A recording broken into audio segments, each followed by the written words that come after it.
Hello guys and welcome to Mad Stories. Our stories for today come from the NuclearRevenge subreddit. And our first one is, you wanna hit a disabled person? Have fun with 30 plus years in jail. I am a wheelchair user because of a fainting disorder, severe POTS for those wondering. I came home from work to see a car parked right under a no parking fire lane and on the sidewalk. It blocked the way into my apartment and I had to leave the wheelchair in my car.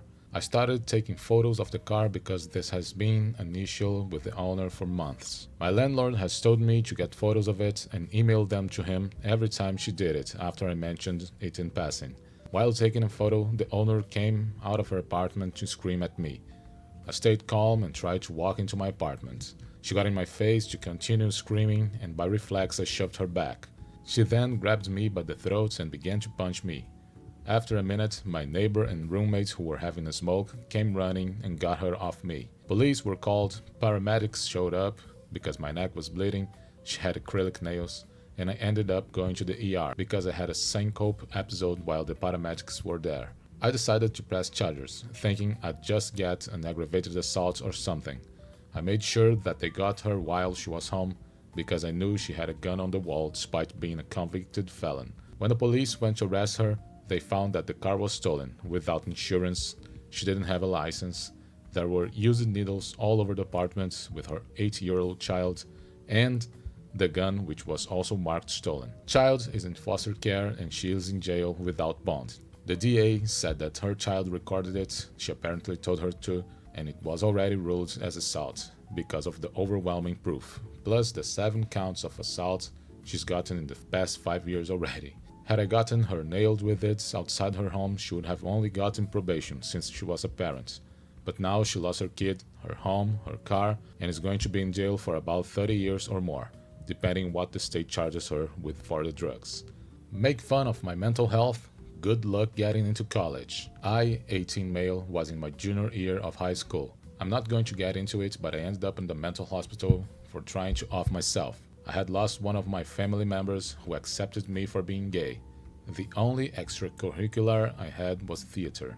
The theater director treated me like the mom I never had, until it came to shows at which point everyone was told how worthless we were. Not to mention, I had been bullied relentlessly, being gay and in Oklahoma of all places. I came back from the hospital medicated and ready to finish high school. Some background: I had spent my whole high school career trying to become the president of drama club. I was the only one to become inducted as a thespian as a freshman, and was practically ready to be the next president. The votes came in, and I lost. I would have been okay losing to my band, fake name, until I found out that they had been telling everyone that I wasn't stable, and told people I went to the mental hospital for drug abuse. I have never abused drugs, or done any drugs for that matter. What's worse, when I confronted my theater teacher about it, she told me everyone has a right to free speech, and then proceeded to tell me that maybe I shouldn't have even reached out for help, since this would have prevented my loss of the presidential race. Not to mention, I had police raid my car, my locker, and even my house. My parents thought I was on meth or something, since the police kept coming to my house. At the first police visit, they quite literally bust down our front door. I even got beat up in the parking lot of my work because a non-druggie didn't believe that I didn't have anything on me. I almost got fired from my one source of income because of this ordeal. All because he made up this lie and everyone believed it and went talking.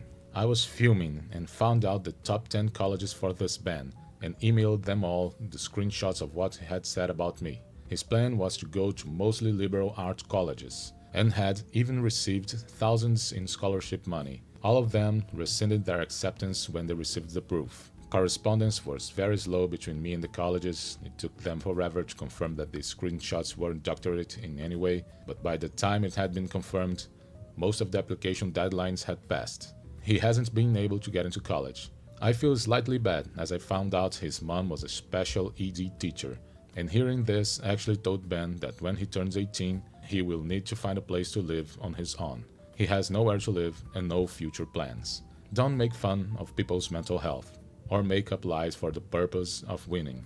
I haven't talked to anyone in the theater group since. All of them considered me a druggie and I became a pariah. I feel a little remorse, but not enough. Quick update, since someone commented and I figured I'd give a quick update. That teacher is unfortunately still leading the drama department. Last I heard, Ben was going to community college, but I don't know and I don't really keep up with whatever he's doing. Me, however, I'm killing it. College is absolutely lit, and I'm about to start rehearsals for a community show, and it should be great. No more revenge, just like chill vibes at nursing school. Being the worst boss ever does not pay off. In the year 2003, the company I was working for closed down, so I sought out new employment. I was a machinist by trade with a great reputation, so it took me less than a day to get a job. We will call this new place Spiral, because of the specialized tools they made. Anyway, I started out as one of the operators. The place was owner-operated, meaning the owner was there daily. He had a floor supervisor that was actually pretty nice. After I had been there around a year, the owner and supervisor had a falling out and the supervisor left. For whatever reason, the owner, we shall call him Dick, told me I was in charge. A little backstory on Dick. He was in his 60s and had started the company out of his garage. He ended up buying a huge chunk of land and turned it into an industrial park, all while in his 20s. By now, he was one of the richest guys in the state. He was also the biggest a-hole I had ever met. He treated every employee like garbage, except for me and one other guy. If we dared to talk to each other during work hours, he would scream at us. My promotion kind of financially trapped me. Dick would have no problem talking to me though, and he was the braggy sort of rich guy, while paying us the bare minimum. During our talks, I learned that he cooked his books. You see, the industrial park was owned by an entity that he created, while Spiral was owned by another. He would always make sure that the park entity charged Spiral enough in rent that it looked like the company was barely staying afloat. He also bragged that he had taken a bunch of industrial waste and buried it on his property at home because it cost so much less.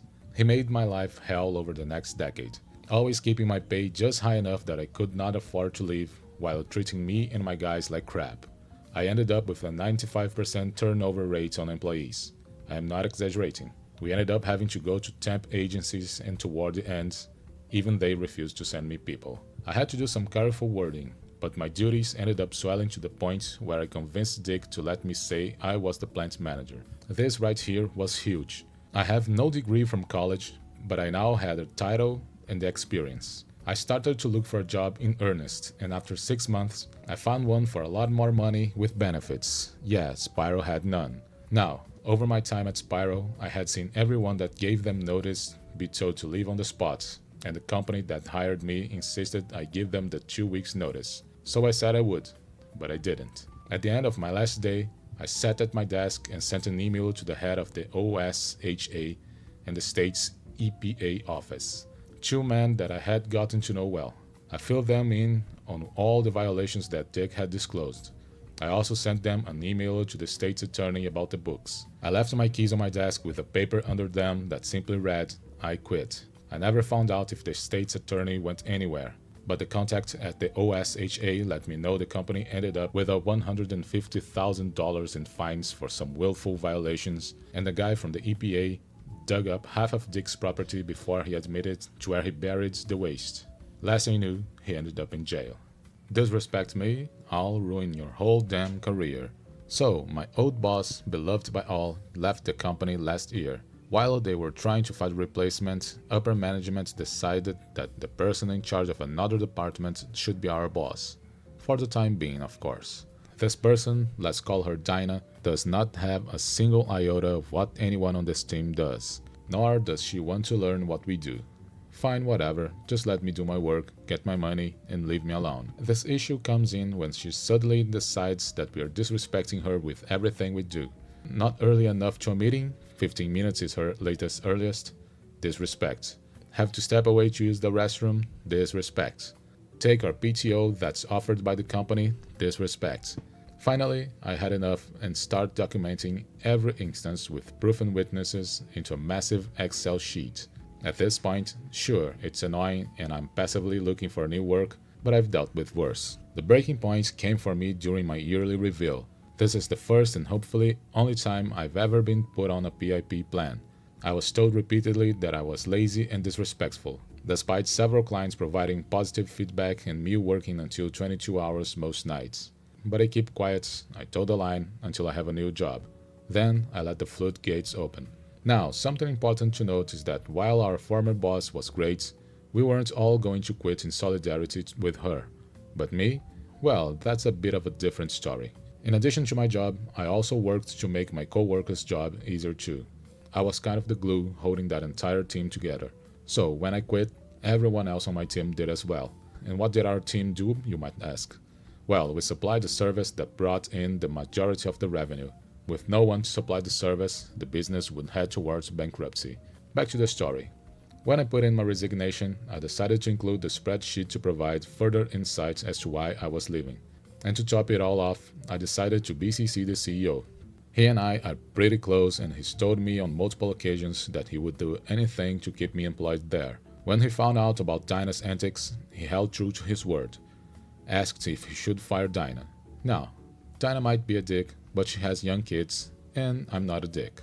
So I told him no, but if anyone else leaves because of her, then he should rethink her employment. Well, my last day comes and goes, and the rest of the teams put in their resignations, effective immediately, citing disrespect from Dinah specifically. With no team to manage, CEO decides that Dinah no longer has a place at the company and decides to fire her with no severance. How do I know?